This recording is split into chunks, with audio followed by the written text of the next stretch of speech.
¿Hacia dónde va la libertad? ¿Cuál es el futuro de la libertad?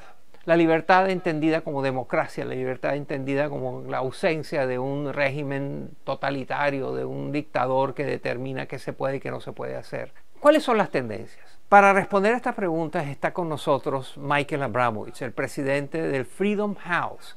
Este es un centro de pensamiento y de investigaciones, quizás el más respetado del mundo en temas de democracias. Genera todos los años el índice de la libertad, que rankea, hace una lista de todos los países del mundo, los clasifica en términos de la libertad que hay en cada uno de ellos. Michael Abramovich es originalmente un periodista, fue durante muchos años un periodista del Washington Post y ha tenido diferentes roles, pero siempre guiado por un tema central, la protección y la defensa de los derechos humanos, de los derechos civiles, de la libertad.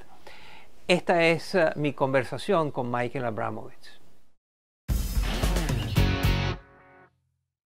Freedom House acaba de publicar su reporte anual sobre el estado de la democracia en el mundo. ¿Qué encontraron? Well, thank you, first of all, Moises, for having me on your show. Bueno, en primer lugar, gracias, Moisés, por recibirme en tu programa. En Freedom House publicamos un informe anual que se llama Libertad en el Mundo, que mide el nivel de derechos políticos y libertades civiles que gozan los habitantes de todos los países en el mundo. Básicamente, investigamos si existen elecciones libres y justas, libertad de expresión y de religión, Estado de Derecho y transparencia, y calificamos a cada país con una puntuación de 0 a 100. Así, las naciones más fuertes en términos democráticos, que son normalmente las escandinavas, están cerca del 100, y las peores, como Corea del Norte y Siria, están cerca del 0. Agrupamos a los países en 3 categorías: libres, parcialmente libres y no libres. Y este año India pasó de ser libre a ser parcialmente libre. Diría que ese es el hallazgo más interesante de este último reporte, pues India es la democracia más grande del mundo, y los retrocesos que ha tenido en aspectos como la protección de los periodistas, la sociedad civil y los derechos de las minorías han resultado en que ahora aproximadamente el 80% de la población mundial vive en países que no son totalmente libres. Es decir, solo 1 de cada 5 personas en el mundo vive en un país que protege plenamente sus libertades civiles y sus derechos políticos. Y esa es la cifra más baja que hemos registrado en 25 años. ¿Qué está pasando en América Latina con la democracia? Latin America is very similar to the other continents of the world. América Latina es muy similar a otras regiones del mundo. Después de un periodo de auge democrático, vemos que cada año hay más países que están teniendo retrocesos en derechos políticos y libertades civiles que los que están teniendo aumentos en ese ámbito. En las Américas hay 21 países que consideramos libres y 11 que son parcialmente libres. Los 3 países menos libres son Cuba, Venezuela y Nicaragua, que durante los últimos 10 años han ido por muy mal camino. Pero hay otros países que están retrocediendo.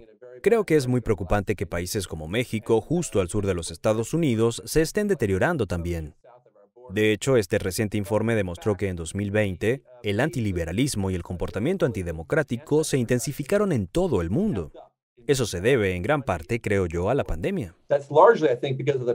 Freedom House también nos ha alertado sobre una nueva tendencia mundial que ustedes llaman el autoritarismo digital. ¿Qué es eso? Esa es definitivamente una tendencia nueva que ha sido promovida por China.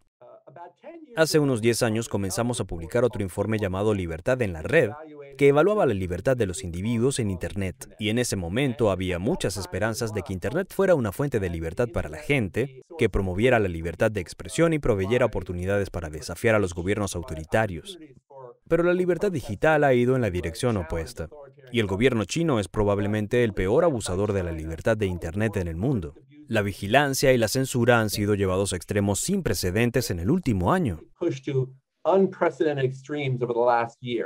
Una de las tendencias actuales es la internacionalización, y hemos visto muchos gobiernos autoritarios exportando represión a otros países. Lo hemos visto en Arabia Saudita, en Rusia, en África, en otras partes, donde dictadores atacan a sus disidentes, a sus críticos, los asesinan inclusive a veces en otros países.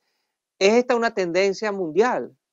Well, the idea that authoritarian countries will reach beyond their borders. Bueno, la idea de que países autoritarios van más allá de sus fronteras para atacar a sus disidentes o críticos no es completamente nueva. Pero creo que lo que ha ocurrido es que esa tendencia se ha acelerado y en Freedom House la consideramos una de las más preocupantes del mundo de hoy. Esto lo vemos en países como Rusia, China, Irán, Turquía e incluso en países en los que no solemos pensar como Ruanda. El caso de Jamal Khashoggi, el periodista saudí que fue asesinado en Turquía por el gobierno de Arabia Saudita, es solo la punta del iceberg. Publicamos el primer estudio global de lo que llamamos represión transnacional hace unos meses e identificamos más de 600 casos en los últimos 5 o 6 años de este tipo de represión. Por cierto, yo mismo fui sancionado por el gobierno chino el año pasado porque Freedom House había estado criticando de manera muy abierta los esfuerzos de China para limitar la libertad en Hong Kong. Limit freedom in Hong Kong. Cerremos esta conversación con usted dándonos algunas ideas acerca de qué lo hace optimista, qué cosas están andando, marchando en la dirección correcta. I think there are a couple of things, Moises, that give me hope. Creo que hay un par de cosas que me dan esperanza. Me inspiró mucho cuando más de 3 millones de personas salieron a las calles de Hong Kong en el verano de 2019 exigiendo su libertad. También me sentí inspirado cuando cientos de miles de personas en toda Rusia exigieron su libertad durante el verano de 2020. Todo esto me dice que el corazón humano exige libertad y que aunque los gobiernos no respondan, esa demanda sigue existiendo.